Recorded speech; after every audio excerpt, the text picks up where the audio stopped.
recap. All right, let's get to our main man, the best in the business. Make sure we say nice things about him because he's on right now, right? Even though we like Florio better. Is that right? That's what you just said? No, I'm kidding. Knowing Dave, he's watching a little of this U.S. Open, and he's probably enjoying it. Brooks Koepka, 2 back right now. 2 back right now. He just dropped. Oh, he hung up on us. Wow, he hung up on you guys. He's like, wow, I don't like this where this conversation's heading. I'm just going to leave. Wow.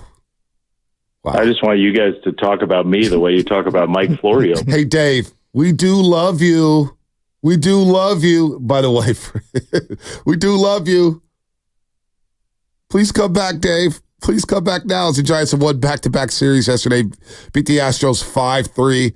Logan Webb gets his 6th win of the season. Wasn't his best stuff yesterday. But that's because of Yordan Alvarez. Yordan Alvarez is legit. Amazing. But I'm going to start this conversation off with Dave Flemming. And we have him back. Good morning, Dave. We love you. You know that. We know that. Good morning.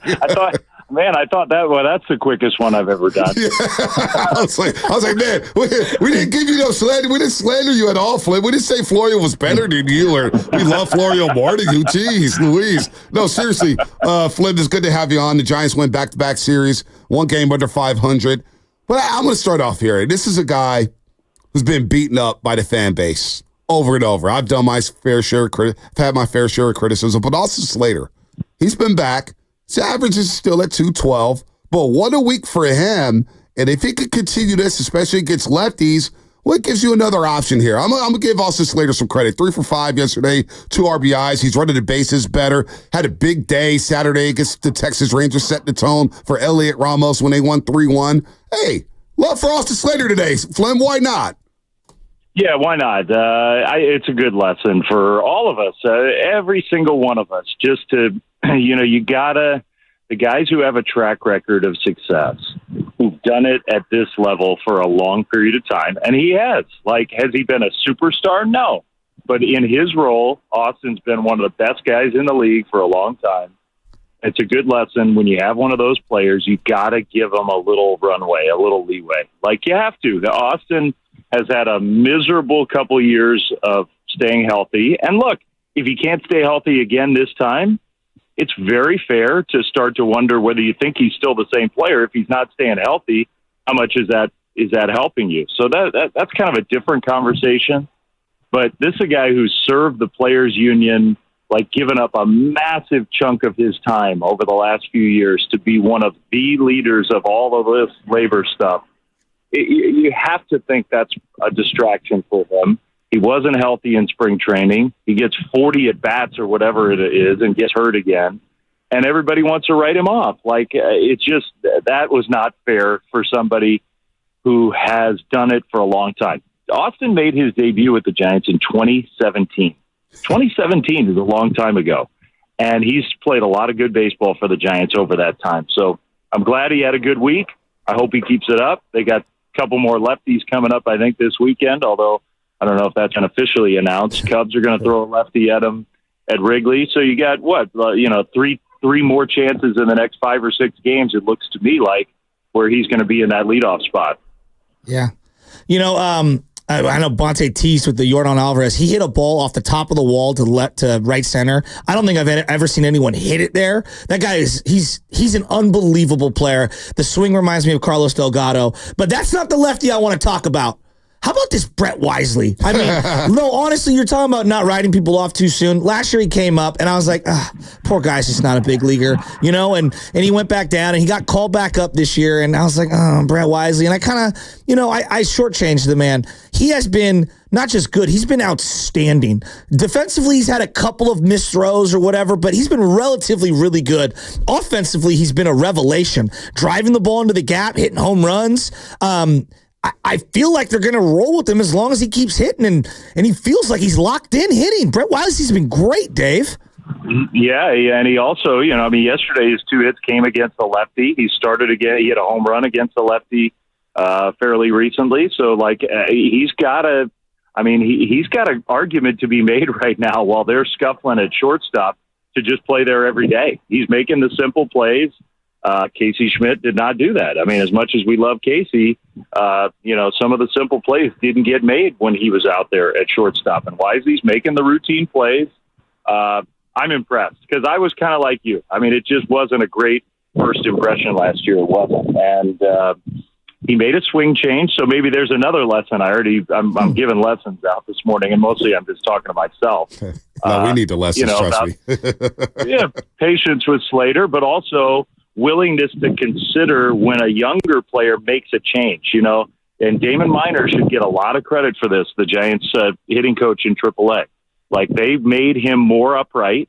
They changed his batting stance. His hands are in you show last year's swing versus this year's stance and swing, and it looks totally different. And it's made a big difference for him. So, yeah, I mean, good for him. The other thing I'll tell you about Wisley, maybe I've said this to you guys before, but what we heard last year, because Gabe was a big believer in Wisley. He really liked his ability.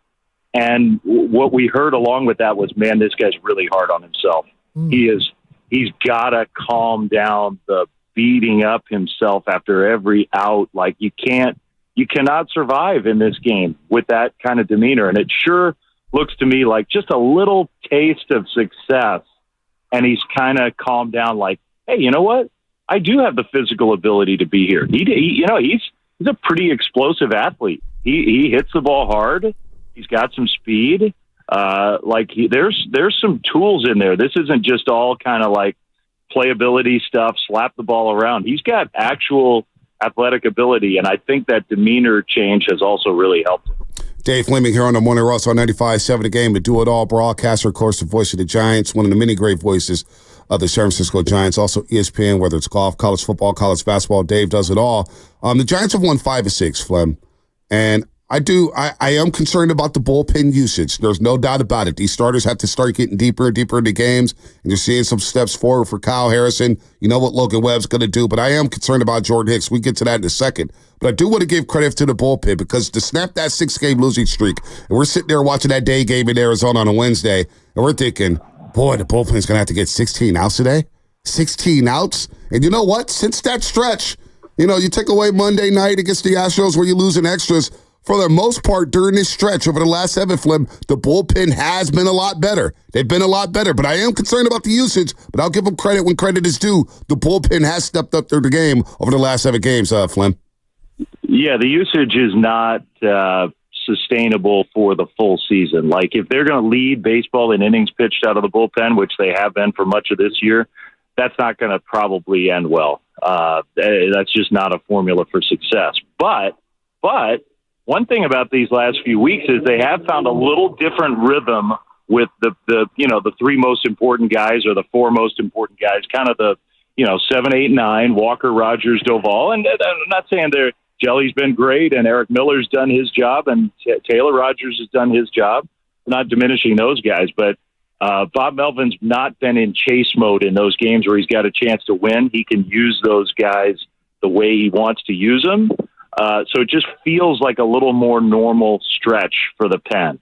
And I think, we've been talking about it all year. Like, you look down at names and the stuff, and you're like, well, this should be a really good book. This should be a strength of this team. Mm-hmm. Randy Rodriguez has been good. They have good arms, good, and it's just been a mystery why the results haven't always been there.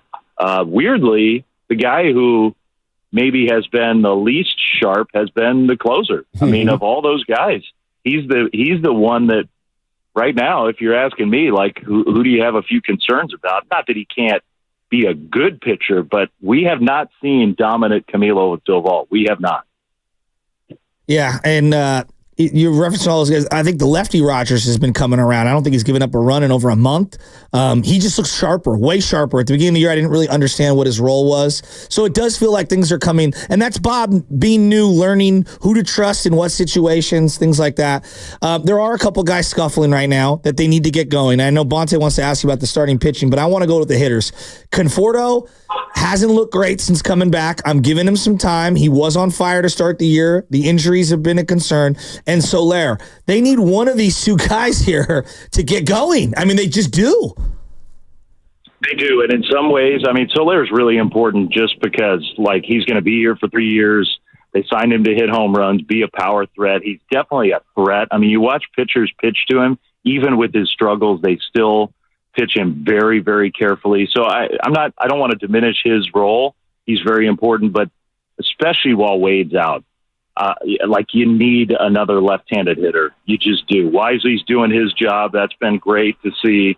But, with Yastrzemski, and has been fine. He's having a good year, solid year, but, not spectacular, but solid. You got to have another left-handed hitter in the middle of the order, and that's where Conforto. And look, it's tough, man. You miss a month, and then you just jump right back in and face these guys. That is not easy, but the waiting time is a little painful right now for him to get that timing back. He was the Giants' best hitter when he got hurt. He was the hottest guy on the team. They need that version of it back. I saw him after the game on, so what was it? It would have been Tuesday night. So, another tough night for him. He went 0 for 4 or whatever.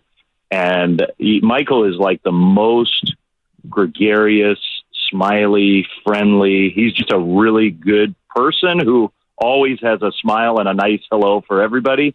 And he was cranky after the game on Tuesday. Like it's wearing on him. So I hope yesterday off, day off today, kind of reset, take a deep breath. Don't, get out of your own head a little bit and then get back to it on Friday night. Yeah, batting 065 so far in the month of June.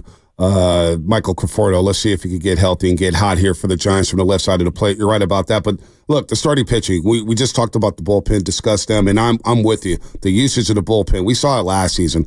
He basically had 2 starting pitchers down the stretch, and the bullpen just got taxed and ain't ran out of gas. The same thing could happen this year, but I'm looking at the starters. Jordan Hicks, another starter too. He's going to eclipse a career high in innings pitched in a season. There's some concern there. Kyle Harrison, where's he going to get topped out at? Or are the Giants going to limit him? What have you heard about these 2 players here? Because if Blake Snell can't get right, and we don't know about Robbie Ray and Alex Cobb and their availability, boy, we could be in that situation like we were last season where there's only 2 or 3 starting pitchers down the stretch for the Giants, and you're using this bullpen every single night, asking for openers, asking them to get 15, 16, 17 outs here, Flem. So I ask you, what is the talk around Hicks and Kyle Harrison in terms of innings cap?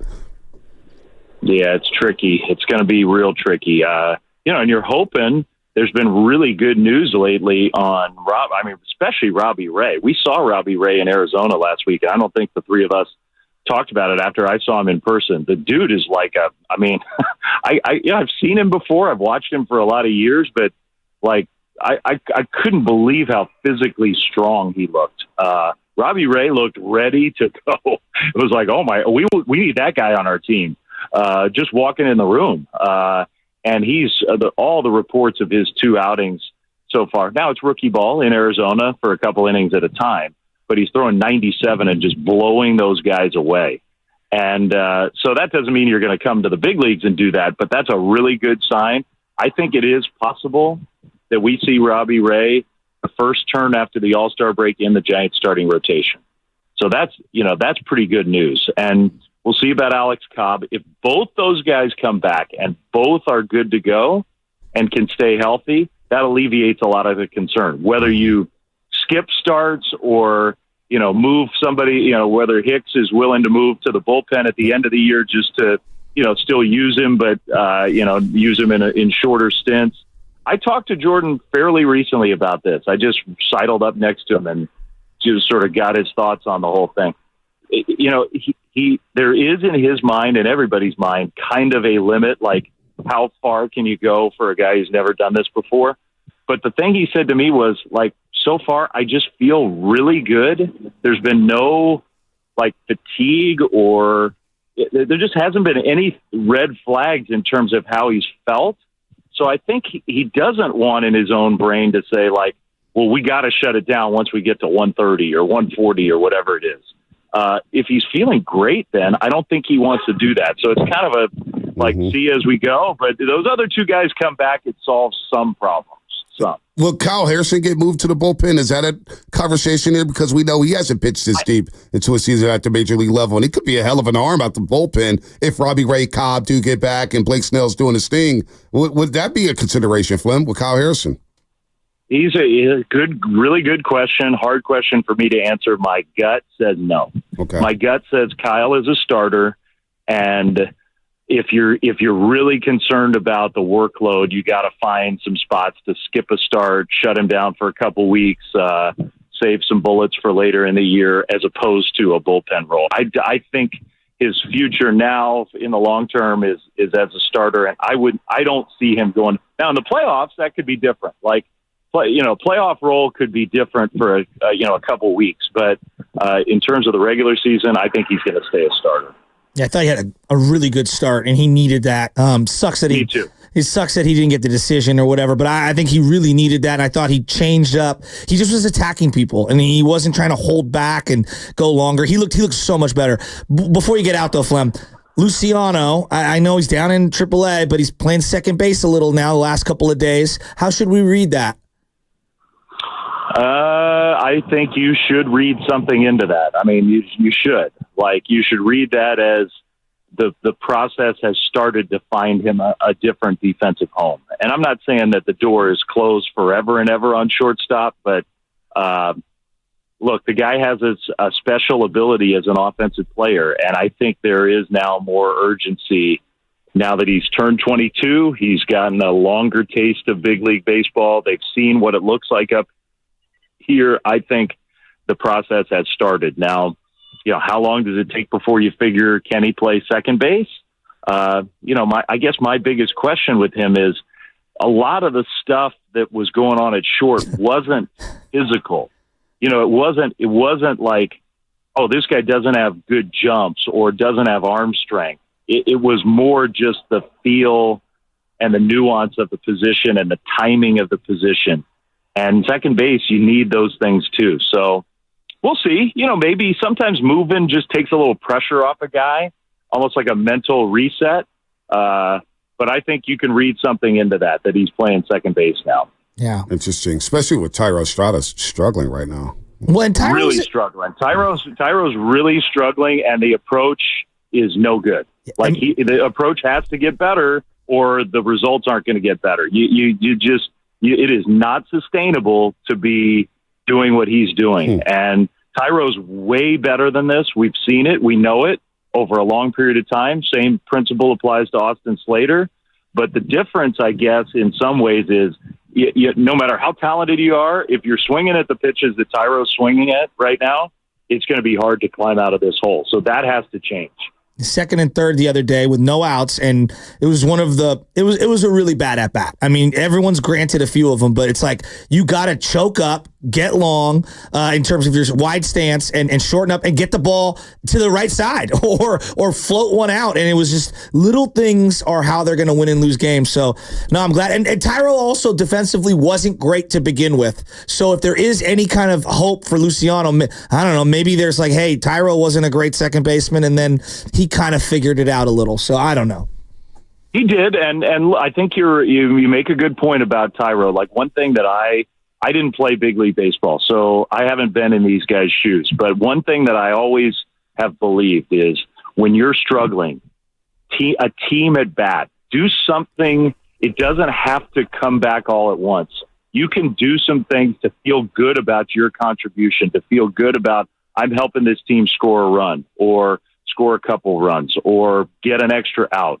Those types of little moments can help you dig out of a bigger hole. And that was an at-bat where he didn't do it, but, in those kind of at-bats, like getting a guy over, getting a guy in with a ground ball, that can alleviate some of that pressure. He's putting pressure on himself right now. And look, I think, Tyro is one of these players who's been around long enough now. He's never been a free agent. The clock starts to tick in these guys' heads. They look at their numbers. They look at their stat line. This is totally natural. This is not a criticism at all. But you start to think, how am I going to get my contract, my deal? And you start pressing for numbers. I got to hit for power. I got to do this. I got to do that. It's a tough way to exist in this game. A couple quick ones for you, Flem. I know we got to run here, but 12 years ago, perfect game, Matt Cain. On this date, against the Astros, 10 strikeouts. 14 strikeouts, I should say. 14 strikeouts, tied Sandy Koufax most in the history of any perfect game. I think, the Bill James game score thing that he has, I think it's the second highest in history. It was total, utter domination in front of a packed house that just went crazy the whole game. The Blanco catch, the Arias play. It's one of my most memorable nights at the ballpark, and he teed up a golf ball at home plate and hit it into the water before the game. In front of Dustin Johnson. In front of Dustin Johnson. Yeah. After Dustin, now look, I like DJ. I've gotten to know him a little better since then. But I was sitting in the office, Murph's office, before that game with Willie Mays. It was U.S. Open. You know, it was the night before the U.S. Open. All these golfers were there. It was Dustin. It was a bunch of guys. And I was sitting there in the office. And first of all, DJ had no interest in Willie Mays whatsoever. I'm like, you're sitting with the guy who's like the greatest athlete of all time. And I mean, it's kind of like his personality is just real laid back and is not impressed by much. I remember I asked him, you know, because I like playing the Olympic Club. I was, hey, what kind of holes? What holes are going to stand out for you? What are the toughest holes out there? What holes are the key? He goes, all of them. I mean, he had no interest in talking, saying anything. It was like, man, this dude is a tough nut to crack. Turned out to be a very, very memorable night. Let me answer it. That second hole kicks my butt every single time. Coming back uphill. Oh, jeez. Second hole's a hard hole. I'll say the fifth hole is a hard hole. Good call. I'll say the 16. 16's a tough par 5, real tough. Yeah, there are a lot of hard holes out there. That's why it hosts the U.S. Open. I don't make it to the holes. I say eat the burger dogs and stay in the clubhouse and just eat the food. What are you guys talking about golf? I'm eating, Flip. Come on, man. The Olympic Club with the deviled eggs. They got a nice new patio. They got a patio out there next to the putting green. Yes, nice out there with the fire. Happy Father's Day, Dave. If we don't get to talk to you, Happy Father's Day too. Happy Father's Day, and have fun. Are you going to Rickwood next week? Or in a couple weeks, I'm going to Rickwood. I'm going to Rickwood. I think now until college football season, I'm doing every single game. So I don't miss a Giants game for a while now, and I'm really excited to go to Rickwood. And who knows, maybe that'll be the day we have our next conversation. Nice. Yeah, that'd be a lot of fun. Heck yeah. That'd be a lot of fun. Flem, happy Father's Day to you, man. Congratulations. I know your girls are going back east for college. Yeah, keep up the great work, great Flem. accomplishment. Oh, man, I'm proud of them. I am a proud dad these days. We had a great graduation weekend. It was really cool, and now I get to get teary over the next couple months. thinking about sending them off. Oh, man. Is that looking at the bank statement at the end of the month, or is that just having them leave the house? Maybe that too, but hell, if you need training, sending them to private school in San Francisco, that's pretty good training for a college bill. Hey, Liquidity ain't cheap, that's for sure. I know all about Liquidity. That's not a cheap place to go get your education. It's hard to sticker shock me these days. I'm pretty immune. Have a good one, Dave. All right, Flip. I'll talk to you guys soon. All right, man. Dave Flemming here on the Morning Russell 95.7 Game. Said a lot of interesting things here about the Giants moving forward. The arm.